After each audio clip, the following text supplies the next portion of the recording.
Welcome to update master. অবশ্যই চ্যানেলটিকে subscribe করুন উল্লেখযোগ্য তথ্যগুলি সবার আগে পাওয়ার জন্য।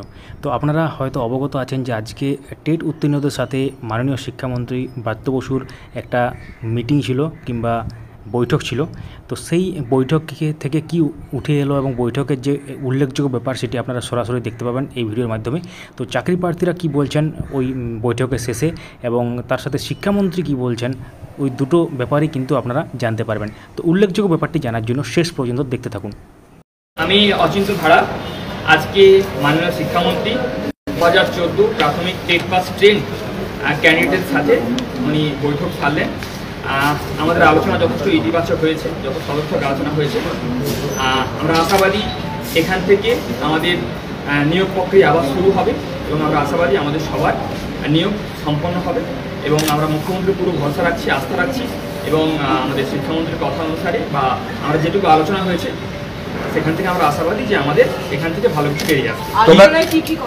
তোমরা কি দাবি করছো? আলোচনায় আমাদের দাবি যেটা ছিল, আমাদের যে রিক্রুটমেন্ট যেটা বাকি আছে সেটা সম্পন্নের ব্যাপারে আমরা কথা বলেছি, যাতে দ্রুত নিয়োগ করা যায় সে নিয়ে আমরা দাবি রেখেছি এবং উনি আবার আমাদেরকে সোমবার সময় দিয়েছেন যে সোমবার দিন আমাদের দাবিপত্রটা প্রপারভাবে লিখে উনি আবার পেশ করতে বলেছেন। আমরা আবার পেশ করছি সোমবার দিন। তার আগে পুরো বিষয়টা উনি শুনেছেন এবং পুরো বিষয়টা বুঝেছেন। উনি পুরো বিষয়টা নিয়ে পর্ষদের সঙ্গে আলোচনা করে সিদ্ধান্ত নিয়ে জানিয়েছেন। আপনারা এক্স্যাক্টলি দাবি কি করেছেন? আমাদের দাবি ছিল যে আমরা যে যতগুলো ক্যান্ডিডেট পড়ে আছি তাদের জন্য নিয়োগ দ্রুত হয়। কতজন? এরকম ফিগার তো আমাদের কাছে নেই, আমরা আশা করছি অ্যাপ্রক্স এটা 6000 মতো হবে। আপনারাও 6000? তালিকা কে তৈরি করবে? 6000 তালিকা? এই তালিকা এটা পর্ষদ তৈরি করবে, পর্ষদ নিয়োগ প্রক্রিয়া পর্ষদ সম্পন্ন করবে। আপনারা 6000টা কিসের বেসিসে বলছেন?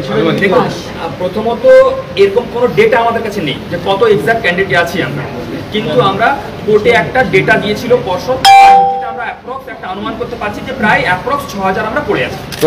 তোমাদের নিয়োগ কেন হয়নি? মানে 2014 টেট পাস ট্রেন ক্যান্ডিডেট এবং আমরা প্রত্যেকে ইন্টারভিউ দিয়েছি। 2020 সালে তো তোমাদের একটা মুখ্যমন্ত্রী ঘোষণা করেছিলেন। ওটা বলো। মুখ্যমন্ত্রী ঘোষণা করেছিলেন 11 নভেম্বর 2020 সালে যে 16500 রিক্রুটমেন্ট ধাপে ধাপে হবে আর বাকি যারা থাকবে তাদেরকে বাকিটা ধাপে ধাপে করে দেওয়া হবে। কিন্তু আমরা দেখেছি যে 16500 রিক্রুটমেন্টটাই হয়নি, ওটা হয়েছে প্রায় 10000 মতো। তো আমরা সেই যে পেন্ডিং রিক্রুটমেন্টটা আছে সেটা দ্রুত কমপ্লিট করার জন্য দাবি রেখেছি এবং যারা আমরা আছি করে তাদের জন্য ধাপে দ্রুত নিয়োগ করা হয়। সেখানে শিক্ষামন্ত্রী কি কোনো কিছু বললেন এই প্রসেসে এগোবেন বা কিছু?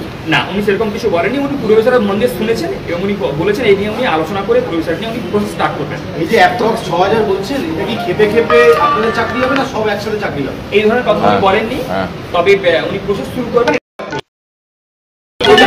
সেরকম হওয়ার তথ্য উনি জানেন। আমরা প্যানেল 2014 সালে প্রাথমিক টেট পাস সিট ঘোষণা হয়েছে, আমরা ইন্টারভিউ দিয়েছি, দেওয়ার পর প্যানেল তো কোনো প্রকাশই হয়নি। আমরা আমাদের যে স্ট্যাটাস ছিল, রেজাল্টের স্ট্যাটাস ছিল, সেখানে বলা ছিল you are not include in the present merit list. এই আমি আপনার নাম নেই, কিন্তু পরের লিস্টে নাম আসতে পারে। এরপর লেখা ছিল না, মানে লেখা দাঁড়াচ্ছে you are not included present merit list, আপনি নট ইনক্লুডেড এই মেরিট লিস্টে নট ইনক্লুডেড। আপনারা বারবার করে বলছিলেন যে আপনাদের নিয়োগের ক্ষেত্রে দুর্নীতি হয়েছে, সে কথা বলেছেন শিক্ষামন্ত্রীকে? দেখুন, সেটা আমরা বলেছি, সেটা আপনারা মিডিয়া দেখতে পাচ্ছেন সবকিছু, সেটা কোর্টে সবকিছু প্রমাণ হয়েছে, এটা নিয়ে কিছু বলার নেই। কবে চাকরি হবে ঠিক নেই, সোমবার আবার বৈঠক ডাকা হয়েছে। না, বৈঠক ডাকা হয়নি, সোমবার আপনাদের আবার ডাকা হয়েছে। আমার প্রশ্নটা নিয়ে না, আবার আপনাদের একটা বৈঠক হওয়ার কথা রয়েছে, সোমবার হতে পারে। আপনারা কবে চাকরি হবে জানেন না, কতজন চাকরি পাবে তাও জানেন না, তাহলে আপনারা এত নিশ্চিত হচ্ছেন কি করে যে আপনারা চাকরি পাবেন? দেখুন, আমরা নিশ্চিত না। আমরা যতক্ষণ অ্যাপয়েন্টমেন্ট না পাই, আমরা কিন্তু যে আমাদের মাতঙ্গিনী হাজারা মাদ্রাসা ধর্ণা চলছে ওটা চলবে, কারণ যতক্ষণ আমরা অ্যাপয়েন্টমেন্ট না পাই। বৈঠক করে নিশ্চিত কি নিশ্চিত? কথাটা বলতে আমরা যতক্ষণ না পর্যন্ত অ্যাপয়েন্টমেন্ট না পাই, আমরা কিন্তু আমাদের ধর্ণা মঞ্চ চালিয়ে যাবো যতক্ষণ সবার অ্যাপয়েন্টমেন্ট না হয়। ঠিক আছে, এবার শিক্ষামন্ত্রীর সঙ্গে আমাদের একটা সদর্থক আলোচনা হয়েছে, আমরা আশাবাদী উনি আমাদের সমস্ত সমস্যার সমাধান করবেন। আশ্বস্ত আমরা কিছুটা হয়েছে, কিন্তু আমরা সম্পূর্ণ আশ্বস্ত করতে পারিনি এখন, যতক্ষণ রিক্রুটমেন্ট আমরা অ্যাপয়েন্টমেন্ট হাতে না পাই। আমরা অনেক কিছু দেখেছি। সোমবার আমাদের দাবিপত্রটা, যে দাবিপত্র আমরা নিয়ে এসেছিলাম, ওটা কিছু রেকটিফিকেশন করতে বলেছেন উনি, করে জমা দিতে বলেছেন। প্যানেল বেরোয়নি যেটা বলছেন, মানে প্যানেল বেরোয়নি, তাহলে আমাদের আপনারা জেনেছেন নিশ্চয়ই নিয়োগ হয়েছিল SMS এর মাধ্যমে, ফার্স্ট নিয়োগ। গভীর রাত্রে SMS গেছিল।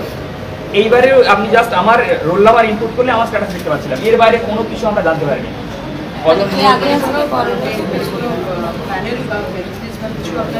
আমরা দেখতে পাইনি এখন। তাহলে নিয়োগটা হলো কি করে? আপনাদের কি 62,000 নিয়োগ হয়েছিল? না, এরকম কোনো ইনফরমেশন প্রথমে বলা হয়েছিল 42,000 নিয়োগ হবে, কিন্তু সেটা কত হয়েছে আজ কোর্টে দেখছি আমরা 26-27,000 হয়েছিল। এইবারে 16,500 বলা হয়েছিল, কিন্তু আমরা RTI করে জানতে পেরেছি সেটা সংখ্যা 10,000-এর আশেপাশে। শিক্ষামন্ত্রীকে যে বললেন যে হ্যাঁ, আপনাদের সব বিষয়টা আমরা নিয়ে- জানিয়েছি, উনি সব মন দিয়ে শুনেছেন এবং উনি ব্যাপারটা শুনে আশ্বস্ত, মানে পুরো বিষয়টা উনি পুরো খুঁটিয়ে জিনিসটা জেনেছেন। উনি পরবর্তীকালে উনি আলোচনা করে সব তোমাদের দ্বারা আছে ওই প্রক্রিয়াটাই কমপ্লিট হোক, দিয়ে তারপরে বাকিদেরও ব্যবস্থা করা হোক। আমরা চাইছি যে পুরো একসাথেই সবারটা হোক। আমাদের নিয়োগটা এবার সম্পূর্ণ যেটা মুখ্যমন্ত্রীর কথা ছিল সেই কথা অনুসারে সবার নিয়োগটা হোক। আমরা অনেক দিন ধরে বঞ্চিত। 16,500-র মধ্যে 10,000-এর পর আর কোনো লিস্ট বেরোয়নি, তাই তো?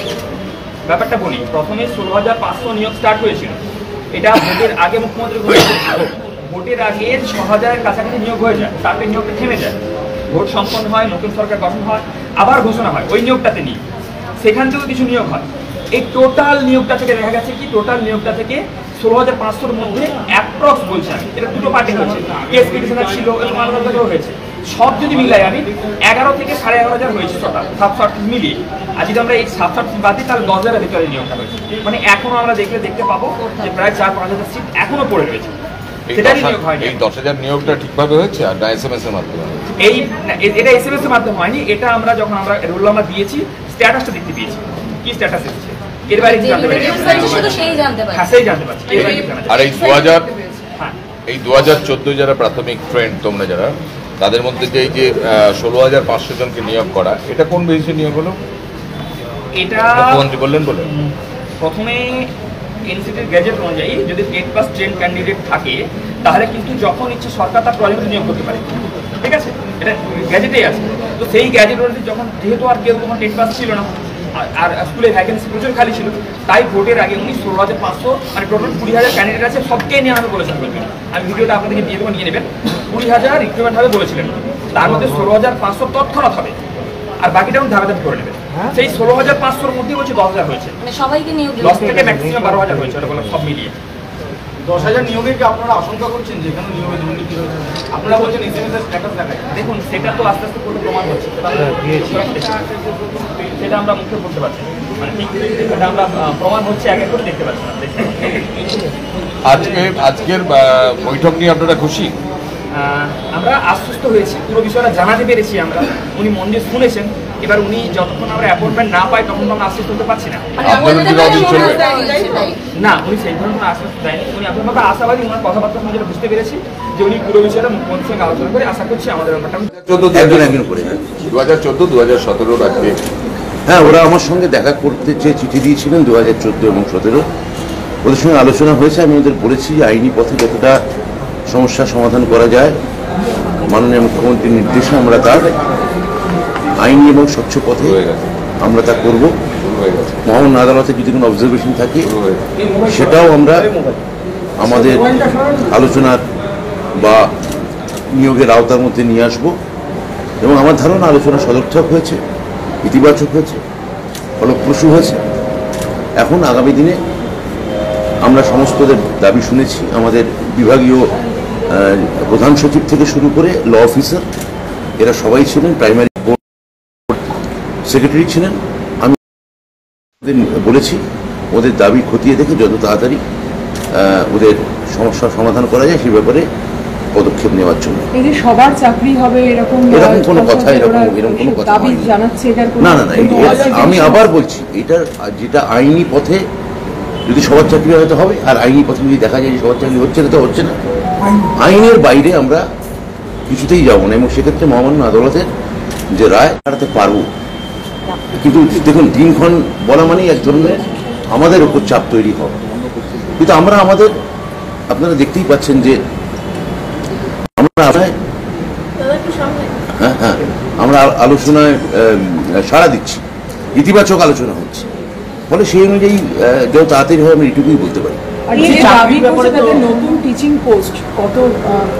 এই সংখ্যাগুলো আমি বলতে পারবো না, এই সংখ্যাগুলো প্রাইমারি বোর্ড বলতে পারবে, বোর্ডের থেকে আপনারা জেনে বা এসএসসি বলতে পারবে। 2014 সালে যারা এসেছিলেন তারা একটা অদ্ভুত অভিযোগ করলেন তারা বলছেন যে যাদের চাকরি হয়েছে তারা নাকি SMS মারফত জানতে পেরেছে, মানে আমি না ওদের বলেছি তো, যদি কোনো সমস্যা বা কোনো গন্ডগোল থাকে তার ডকুমেন্ট আমার কাছে জমা দিই। দাবিপত্র দিতে পেরেছে? হ্যাঁ, ওদের লিখিত বক্তব্য বলেছি, লিখিতভাবে আপনারা জানান। সব মিলিয়ে চাকরি সদর্থক বলা যেতে পারে? আমার মনে হয় বৈঠক সদস্য ওরা কি বললেন, চাকরি তো দেওয়ার ব্যাপারে আপনারা সদর্থক ভূমিকা নিচ্ছেন, চেষ্টা করছেন, কিন্তু দুর্নীতির আইন মেনে চলার ব্যাপারে আমরা সদর্থক ভূমিকা নিচ্ছি। দুর্নীতির ব্যাপারে আছে কি আপার প্রাইমারি? আমার মনে হয় যে আমাদের পলিটিক্যাল উইল আছে, যদি কোথাও কোনো গন্ডগোল থেকেও থাকে, ভুলচুক্যতা হয়ে থাকে, সেটা হবে না বলেই আমার ধারণা। আপার প্রাইমারি তো দীর্ঘদিন ধরে বসে আছে, তাদেরও বলছে কথা বলতে, ফরেস্ট সার্ভিস কমিশন তারাও বলছে আপনাদের। দেখুন, কিছু কিছু সমস্যা হয়েছিল, সেগুলো এক এক করে আমরা তো 2014 সালের যে ঘটনা নিয়ে আজকে আপনাকে বৈঠক করতে হচ্ছে, সেই সময় শিক্ষামন্ত্রী আপনি ছিলেন, কেউ বা কারোর গাফিলতির জন্য কি আজকে শিক্ষামন্ত্রীকে এত প্রশ্ন নিতে পড়তে হচ্ছে, এত দায়িত্ব নিতে হচ্ছে? দেখুন, আমি কারোর যদি গাফিলতি থেকে থাকে সেই নিয়ে আমি এখন চর্চা করতে রাজি নই। এই চেয়ারটা এখন মানে যেভাবে হোক, এটা এখন আমি এই চেয়ারে আছি, ফলে আমাকে এই সমস্যার জট ছাড়াতে আমি আশাবাদী। আমি সেখানে আপনাদের সর্বপ্রথম সবার সাহায্য চাইছি, বিরোধী দলদেরও সাহায্য চাইছি। আমরা নিশ্চয়ই এটা বলবো না যে বিরোধী দলরা রাজ্যে নতুন রিক্রুটমেন্ট হোক বা নিয়োগ হোক, এটা তারা চান না। রাজ্যের মেধাবী ছেলেমেয়েরা যাতে চাকরি পেতে পারে, সেই ব্যাপারে তাদের থেকেও আমরা সহযোগিতা চাইব। আমি তো বললাম যে জুডিশিয়ারি, মহামান্য আদালতে যদি কোনো অবজারভেশন থাকে, সেটাও আমরা আমাদের রেকর্ডিংয়ে রাখতে চাই। তবে বার্তা এবং আশ্বস্ত হয়ে ফিরছেন, আপনারা নিজেরা কতটা আশ্বস্ত হচ্ছেন যে তাদের? আমি তো বললাম আমি আশাবাদী। আইনি পন্থায় যেটা যেটা করা দরকার, স্বচ্ছভাবে যেটা করা দরকার, সেই ব্যাপারে আমি খুবই চূড়ান্ত আশাবাদী। আন্দোলনের কথা বলছি, মানে আপনার সাথে কথা বলে আশ্বস্ত হয়েছে, কিন্তু আন্দোলনটা চান না। দেখুন, আন্দোলন নিয়ে আমার কিচ্ছু বলার নেই, আন্দোলন তাদের গণতান্ত্রিক অধিকার, কিন্তু আমরা আমাদের দিক থেকে আমরা বলবো যে আন্দোলন করুন, কিন্তু যদি সমাধান হয় তাহলে আন্দোলনের পথ ছেড়ে সরকারের সঙ্গে সহযোগিতা করুন। কেননা আমার মাননীয় মুখ্যমন্ত্রী, তাঁর যে পলিটিক্যাল হুইল এবং রাজনৈতিক যে সদিচ্ছা এবং ব্যক্তি সদিচ্ছা, তার কোনো অভাব নেই। তিনি চান যে যারা যোগ্য, যারা মেধাবী, তাদের ন্যায়সঙ্গত পথে, আইনি পথে সবার কর্মসংস্থান হোক। সামান্য আদালতের অবজারভেশন নিয়ে আমি কোনো মন্তব্য করতে চাই না।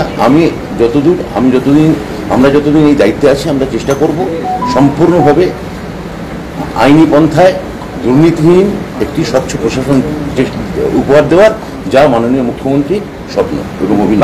একটা 2014 সালের পর থেকে এত অভিযোগ, কিন্তু প্রত্যেক আন্দোলনকারী এখনো মাতঙ্গিনী হাজরার মূর্তির সামনে 4 দল আন্দোলনকারী বসে আছেন, প্রত্যেকে বলছেন 3 দলের সঙ্গে তো বসলাম। মুখ্যমন্ত্রী দল থাকে তাদের সঙ্গে, মুখ্যমন্ত্রীর প্রতি তাদের সম্পূর্ণ আস্থা রয়েছে, তাদের বক্তব্য যে মুখ্যমন্ত্রী চাইলেই সব সমাধান হয়ে যাবে। মুখ্যমন্ত্রী চাইছেন, মুখ্যমন্ত্রী না চাইলে তো আমি বুঝতে পারি না। আমি কি আমার কেবলমাত্র আমার সিদ্ধান্তে বসছি তা তো না, মুখ্যমন্ত্রী চাইছেন যাতে এই জট ছেড়ে যাক, সেই জন্যই আমার তাদের সঙ্গে বৈঠক, এবং আমাদের সকলেরই সদিচ্ছা আছে, এটা বলতে পারি।